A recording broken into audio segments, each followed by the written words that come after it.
Rektor UGM bareng Pratikno utak-atik selamatkan Jokowi. Karir Pratikno lancar karena pegang rahasia besar Jokowi. Guys, mulsa karir Pratikno diprediksi karena dia pegang rahasia besar Jokowi loh. Hal ini dijelasin sama Muslim Arbi dari Gerakan Perubahan. Muslim menilai Pratikno tuh jadi aktor utama ijazah palsu Jokowi karena dia dulu rektor UGM dan Jokowi sendiri mengklaim lulus UGM tahun 1985. Jadi cocok rentang waktunya. Karena bantuan besarnya itu, Muslim menilai Jokowi kasih banyak banget keuntungan buat Pratikno. Contohnya ya kayak Pratikno yang jadi Mensesnek sama Jokowi jadi presiden 2 periode. Apalagi sekarang Pratikno juga jadi menteri titipannya Jokowi di era Prabowo. UGM itu kalau menggunakan bahasanya Pak Mahfud kan yang mengeluarkan ijazah, bukan menjadi tim pembelanya Jokowi. Dan pembelanya Jokowi kan sudah ada lawyer-lawyer. Beda itu. Kok menjadi defense betul kan? Kok menjadi bahkan menurut Rismon dengan Dr. Tipa itu nggak jujur menyampaikan sesuatu itu. Kan sudah beredar sekarang semua. Jadi menurut saya ada apa dengan UGM seperti itu, ya kan? Atau ada orang-orang yang memainkan peran yang belum terungkapkan seperti itu. Rektor UGM sekarang bukan saja takut tetapi telah menjadi ketiplak Jokowi dan bersama Pratikno mengutak-atik bagaimana menyelamatkan Jokowi dari terkaman para saintis, yakni Pak Rismon, Dr. Tifa, Pak Roy Suryo, dan lain-lain yang sudah siap dan siaga untuk membongkar bahwa ijazah S1 Fakultas Kehutanan UGM dari Jokowi dan skripsinya itu palsu. Saudaraku, citra Jokowi saya perhatikan mulai memudar dengan cepat dan ambisinya untuk terus ikut mengatur negara kita juga makin sulit. Saya bayangkan begitu Pak Prabowo membersihkan Polri dari orang-orang seperti Listio Sigit Prabowo dan para kameratnya yang kesetiaannya tegak lurus kepada Jokowi atau bapaknya Gibran, maka makin bingung si Jokowinya itu. Insya Allah bangsa Indonesia dapat bernafas lebih segar. Selama 10 tahun Jokowi berkuasa, Polri sudah berubah menjadi makhluk politik yang mengerikan. Telah menjadi partai coklat yang berseragam dan bersenjata dan bersamina wa ata'na dan bersendiko dawuh pada Raja Jawa Keblinger yang bernama Jokowi Widodo alias Mulyono. Saya memang dalam berbagai kesempatan mendorong saudara-saudara untuk memanfaatkan AI, kecerdasan buatan, dalam rangka untuk mempermudah pekerjaan secara lebih efektif dan efisien. Analisis AI jangan ditelan mentah-mentah. Hati-hati, AI hanyalah alat. Jika data latihnya bias, maka outputnya juga bisa menyesatkan. Kita semua harus bersikap kritis terhadap jawaban AI. Gunakan critical thinking. Selalu lakukan cross-check dengan dokumen primer dan sumber-sumber resmi. Mari kita jadikan AI mitra cerdas, bukan pengganti nalar kita. Pratikno menjadi operator politik Jokowi untuk melanggengkan kekuasaan. Namanya juga disebut dalam korupsi BTS. Pratikno, mantan rektor UGM, mulai terusik. Bukan soal intelektualitas, tapi ijazah palsu Jokowi yang makin riuh. Dengan wajah penuh kekhawatiran, ia membuat video, "Jangan telan mentah-mentah analisis AI," katanya. Ironis, sebab rakyat justru sudah lama dipaksa menelan ijazah mentah-mentah, tanpa garam, tanpa rasa, cuma modal percaya. Kini AI disalahkan, padahal yang basi bukan teknologinya, tapi kebohongannya. Jadi kita lihat kontradiksi-kontradiksi itu. Kesempatan masih terbuka dan beban UGM untuk membuka kembali persoalan ini internalnya itu kelihatan sudah tertutup. Karena Pak Jokowi sudah membawa kasus ini ke pengadilan, berarti UGM akan dipanggil sebagai saksi itu, atau UGM yang harus jadi semacam ya sasaran kritik moral pertama adalah UGM tuh, yang seharusnya bisa menahan supaya kasus ini tidak menyebabkan huru-hara perdebatan panjang lebar tuh berpuluh-puluh menit dihabiskan hanya untuk menonton podcast macam FNN ini, apalagi podcast-podcast yang kontroversial seperti ILC atau segala macam talk show yang isinya pada akhirnya hanya berupaya untuk memperluas wilayah pengetahuan publik bahwa Jokowi ada pembohong. Kan itu yang terjadi kan. Apa peran Pratikno? Next. Nah, itu kan. Kan dia pernah jadi rektor. Betul. Nah, ini juga menjadi misterius, ini belum terjawab kita. Kita belum terjawab. Itulah yang gunanya. Nah, oleh karena itu menurut saya setuju ini. Ini memang harus dibawa ke ranah hukum. Ranah hukum ini dua, bisa pihak Jokowi melapor, bisa juga kita civil society atau kelompok masyarakat. Dan itu sudah dilakukan. Ini yang kedua. TPU TPU itu juga melaporkan ke Baris Krim juga. Tapi di samping itu kan ada komisi penyiaran publik. Betul, komisi informasi publik, kebebasan publik. Bisa juga, dan komisi informasi publik bisa memanggil dan memaksa untuk pengajuan. Saya kira kawan-kawan mungkin terdorong juga untuk mengambil langkah-langkah itu.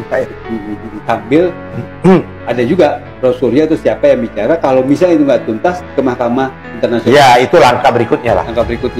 Ini Pratikno, Menteri Sekretariat Negara Indonesia dari 2014 sampai 2024 yang disebut-sebut jadi titipan Jokowi untuk jadi menteri di Kabinet Prabowo. Mantan Rektor Universitas Gadjah Mada pada tahun 2012 sampai 2014 dan pernah jadi moderator debat Capres di tahun 2009 ini dikenal sebagai sosok yang dekat sama Jokowi. Pratikno punya peran dalam merumuskan bentuk Kabinet Pemerintahan Jokowi JK pada 2014 dan disebut-sebut menjadi bagian tim 3 yang bertugas untuk menggodok 34 nama kementerian. Menurut PDI Perjuangan, Pratikno juga jadi ketua tim penjaringan cawapres untuk Jokowi di Pilpres 2019. Singkatnya, Pratikno jadi sosok yang bantu Jokowi dalam menyeleksi cawapresnya di Pilpres 2019. Ada kontroversi yang pernah menyeret Pratikno. Pratikno pernah dituding Syamsul Rizal Hasti bahwa ia mengintervensi Partai Golkar untuk mengarahkan dukungan ke Airlangga Hartarto jelang pemilihan ketum Golkar pada tahun 2019. Tudingan ini ditepis Pratikno dan Jokowi. Pada 25 Maret 2024, Pratikno bertemu Ketua Tim Kampanye Nasional Prabowo Subianto Gibran Rakabuming Raka Rosan Perusani di Kementerian Sekretariat Negara. Ini disebut-sebut jadi hal yang memperkuat dugaan kalau Pratikno akan dijadikan menteri di Kabinet Prabowo Gibran. Tapi kalau menurut Rosan Rusani, dia dan Pratikno membahas perayaan 75 tahun hubungan diplomatik antara Indonesia dengan Amerika Serikat di pertemuan itu. Soalnya walaupun udah mundur dari jabatan Duta Besar AS karena bergabung dengan tim kampanye, Rosan masih dihubungi Dubes AS untuk Indonesia untuk membahas perayaan itu. Terkait dengan dugaan Jokowi titip Pratikno untuk dijadikan menteri di Kabinet Prabowo Gibran, Koordinator Staf Khusus Presiden Ari Dwi Payana bilang pengangkatan menteri dalam kabinet mendatang sepenuhnya menjadi hak prerogatif Presiden terpilih setelah dilantik 20 Oktober 2024. Rektor Universitas Gadjah Mada periode 2002 hingga 2007, Profesor Dr. Sofyan Effendi MA MPIA PhD, mengkritik keras sikap kampus terkait kejelasan dokumen akademik Jokowi. Profesor Sofyan mempertanyakan keabsahan klaim mengenai ijazah Jokowi yang hilang dan menegaskan bahwa hingga kini tidak ada bukti kuat yang dapat menunjukkan bahwa ijazah tersebut pernah ada. Dikatakan hilang, tapi di mana bukti kalau ijazah itu pernah ada? Ujar Profesor Sofyan 12 April 2025. Menurutnya, penjelasan yang diberikan pihak Rektorat dan Dekanat UGM selama ini tidak memadai dan sering kali kabur. Alih-alih memberikan penjelasan yang jelas, yang ada justru semakin banyak kejanggalan, tambahnya. Orang menuntut bahwa ini UGM, siapa yang ada di belakang UGM, disebutlah beberapa tokoh yang pernah sangat dekat dengan Presiden Jokowi. Jadi kelihatannya ini ada skandal ketika kampus itu menjadi pembenar kekuasaan pemerintah. Skandal ketika kampus rakyat itu mengolok-olok dirinya sendiri karena tidak mampu berdiri di atas integritas akademis. Jadi kelihatannya para mahasiswa mampu untuk menjadi wakil dari nurani publik yang menganggap bahwa UGM, mereka nggak malu mengatakan bahwa kampus kami itu kampus penjilat. Itu kan itu intinya. Bagaimana akan ditangani itu sebagai kontra narasi? Apa yang dilakukan oleh rektor UGM? Apa yang dilakukan oleh tokoh-tokoh UGM? Ya, sebetulnya memang membutuhkan energi ya, karena harus menjawab kalau ada kebutuhan begini, terutama di media sosial kan. Tapi kami meyakini betul bahwa UGM on right track dan publik juga bisa menilai itu Dan kami yakin ini dinamika seperti ini nanti akan berlangsung, dan perdebatan yang terjadi di publik lama-lama orang akan tahu ya, lama-lama orang akan tahu, dan ini menguji kematangan di publik sendiri gitu. Dan UGM punya cara dan porsi, dan kita punya koridor gitu. Dan sejauh ini kita telah lakukan itu, konsolidasi, debat di dalam hal yang biasa. Tapi kami yakini kita makin matang di dalam mensikapi sesuatu. Hubungan kelembagaan dengan pihak luar aman-aman aja? Ya sejauh ini oke aja. Baik, kita tidak terganggu ya. Kami menyadari bahwa ya tugas universitas produksi pengetahuan, proses belajar mengajar masih jalan. Dan dinamika di kalangan para dosen, para mahasiswa, bahwa ada pertanyaan memang itu hal yang biasa, kita biasa berdiskusi. Yang penting itu harus menjadi bahan pembelajaran buat kita semua. Jadi kalau kita lihat memang UGM ini dalam satu dekade terakhir, temuan-temuan BPK itu luar biasa gitu. Beberapa diantaranya adalah tentang pengadaan barang dan jasa itu, BPK menemukan bahwa ada kelebihan pembayaran dan indikasi kerugian negara. Itu yang pertama. Yang kedua, dalam soal pengelolaan rekening, di situ ada temuan di UGM bahwa sebanyak 727 rekening itu dibuka tanpa izin rektorat. Lantas ada 159 rekening diantaranya itu menggunakan nama pribadi. Memang menjadi tidak baik juga institusi pendidikan, namun melanggar peraturan perundang-undangan gitu ya. Nah, mungkin ini yang membuat para aktivis atau orang yang kritis, alumni-alumni UGM ingin mempertanyakan tentang validitas atau kapsan dari ijazah Joko Widodo gitu. Nah, yang terakhir bahwa yang paling buruk menurut kami, ada pinjaman uang kas oleh pejabat UGM dengan jumlah itu 14,87 miliar yang dilakukan tidak sesuai dengan prosedur, itu minjamnya ke universitas gitu. Agak aneh gitu ya. Kalangan atau dunia pendidikan kok diwarnai dengan perilaku-perilaku yang sepertinya kebanyakan sama di tempat-tempat, mohon maaf, sampah di luar sana. Sekarang ini banyak sekali memolok-olok terhadap UGM. Ada kesempatan selama 10 tahun UGM untuk menanam nilai moral, menanam nilai-nilai kejujuran akademis, menanam pohon pengetahuan yang basisnya adalah kepekaan terhadap protes, dan itu yang tidak terjadi bertahun-tahun. Selama 10 tahun UGM menjadi pembela Jokowi. Pada akhirnya mahasiswa yang masuk hari ini, yang setelah 10 tahun, yang pada waktu itu mungkin mereka masih SMP, dan setelah jadi mahasiswa mereka mengerti bahwa kampus yang mereka masuki itu adalah kampus yang bobrok secara etis, secara moral tuh. Kan itu penanda pertama tuh. Bayangkan misalnya soal ijazah itu UGM nggak bisa selesaikan, akhirnya mesti dicari cara supaya dibenarkan bahwa ijazah itu asli, lalu pergi ke sebuah laboratorium yang biasanya mengurus hal-hal yang kriminal. Kan ini konyol betul kan. Satu wilayah akademis di ruang-ruang kelas Gajah Mada itu tidak lagi bekerja untuk menjamin bahwa kejujuran para pemimpinnya itu akan dipercaya oleh publik, atau minimal dipercaya oleh sivitas akademisnya sendiri. Kita lihat bagaimana mantan rektor menganggap bahwa ya nggak benar tuh cara UGM menyembunyikan data tentang prestasi akademis Pak Jokowi, Presiden Jokowi itu. Nggak benar bahwa alumnus UGM menganggap bahwa ada manipulasi dalam data itu. Sebagian mahasiswa atau sekarang jadi seluruh mahasiswa menganggap bahwa UGM tidak jujur di dalam menuntaskan isu jasa palsu. Yang terbaru dibahas di media sosial ini oleh netizen, yaitu temuan ini ya di buku Profesor Dr. Insinyur Ahmad Subitro yang berjudul Ekonomi Sumber Daya Hutan.